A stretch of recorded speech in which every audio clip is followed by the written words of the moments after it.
Good afternoon, everybody. It's what, Wednesday? Right. So it looks like we're going to have shorter class days as long as attendance is good soon. So I guess that starts next week. So that's good. So our class is basically like 32 minutes or whatever it is for a half day. So um, in that spirit, I'm going to again continue to keep everything really short. So it's going to be just like one exercise or one little project or whatever it is per day for the foreseeable future. So, with that in mind, today is going to be exercise 1 in chapter 23.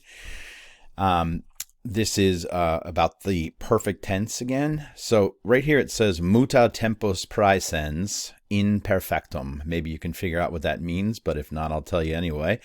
Muta means change, so change present tense into perfect tense, and then they give you an example here. So let's look at that example. Notice over here, these things over here too. I'm going to switch the document to this. So let's say, good afternoon, everybody. It's Mr. T again. Looks like we're going to have shorter class periods starting next week, as long as the attendance holds up, according to Mrs. Marston anyway. So in that spirit, I'm going to continue just to give you one brief thing to do every day and grade you on it. And as long as you're doing okay with that, then everything should be all right. It really shouldn't take more than 20 minutes per class, if that. This one might take a little bit longer because I'm going to ask you to do a little bit of translating too. But the goal of this exercise, and this is exercise 1 in chapter 23, it says, muta tempus praesens in perfectum.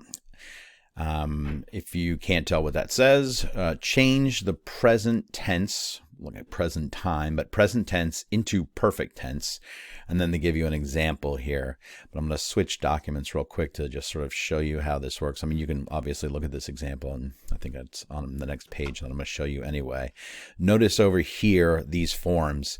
This is the present infinitive. This is the perfect active infinitive. And this is the perfect passive infinitive. And these parts will be used to fill in these blanks. So I'm just going to take the example of the verb to hit for starters. Pulso, like if you look up pulso or pulsare in Whitaker's words, you'll see pulso, pulsare, pulsavi, pulsatus, which is like a standard pattern for a first conjugation verb. The infinitives that are drawn from that are, and this is what you're seeing on the actual exercise: pulsare, to hit; pulsavisse, to hit, and this is drawn from this principal part here. Pulsav plus an isse gives us the perfect infinitive, which is like to have hit. And then pulsatus is that perfect passive participle that I talked about. And if you basically add an esse to that, you have what is called the perfect passive infinitive. But the important things to notice for today, or to focus on, would be these stems. I'm going to put in here, that's not an I, that's like a marker of some kind. And then this one here. And that's sort of what you're focusing on. I'm going to make this blue, and this one too, and this one too. Should have done this before, sorry. Okay, so we have two sentences here. Marcus Julian pulsat, going way back to Latin 1A, right? So Marcus hits Julia, and we have Julia is hit by Marcus. And we want to turn these into perfect tenses. So what we're going to do there is we're going to start with this one here, and that gives us a perfect stem onto which perfect endings go. I think most of the examples here are going to be third person singular, so you're not going to be seeing more than you're going to be seeing pulsavit basically, and nothing else. No isti, it, imos, istis, erunt, all those other perfect endings, just third person singulars. So we're just going to change that into Marcus Juliam pulsavit. So again, this stem comes down and it ends up here, and then the it ending for third singular perfect. Now this one is a little different. Pulsator, it means is hit. Oh, by the way, Marcus hits Julia and Marcus hit Julia yesterday, or Marcus has hit Julia. Julia is hit by Marcus, and now we're going to do Julia was hit by Marcus. Julia, Marco. And here we start with this stem here. And we say pulsat. And now onto that, we're going to put the ending that matches with the subject of that verb. Julia is the subject of this passive verb. So we're going to start with her. And since she is feminine, we're going to have pulsata here. And then we're going to add the proper form of esse for Julia. She's third person singular. We've done these before, actually, but it's been a while, and I know a lot of you had trouble on that last verb thing. So I'm going over it again. So pulsata est is the right form here. Now let's say it was Julia and Aemilia, and this was pulsantur. Now Marcus, terrible boy, hitting not only his sister but also his mother. Julia et Aemilia Marco pulsatai and sunt. Because now we have a plural, so not going to have est anymore, but we're going to have sunt. So again, since these two are plural, then we're going to have a feminine plural ending, pulsatai sunt. The example that's given on the exercise itself is this one here. Janitor ostium claudit. The doorman closes the door, which is the same as the door is closed by the doorman. Then you put the proper perfect forms into the blanks there. So again, using the perfect active infinitive, that's the stem there. Klaus.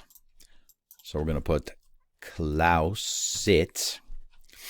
And the door was closed by the doorman is going to be using this part here. Klaus. Happens to be the same, both perfect and active here. But again, we have to add a form of esse. So klausum est. Klausum est. Now again, why klausum? Because of ostium. Ostium is neuter, and therefore that perfect passive verb has to have that neuter nature as well. Okay, that's, again, my usual 8-minute video here. So please, what I'd like you to do in this one is give me the right forms. So, for example, for number one, what are the two forms here? And I'm not going to tell you that, but you're going to use these sort of infinitives over here to figure those out. And then instead of like typing everything out, I'd like you to put the right form. So I'm just going to use the example as what to do here. So I'm going to say klausit and klausum est, as we see here. And then I'd like you to actually translate the sentence. So the doorman closed the door equals the door was closed by the doorman. So notice how they both have that past tense nature.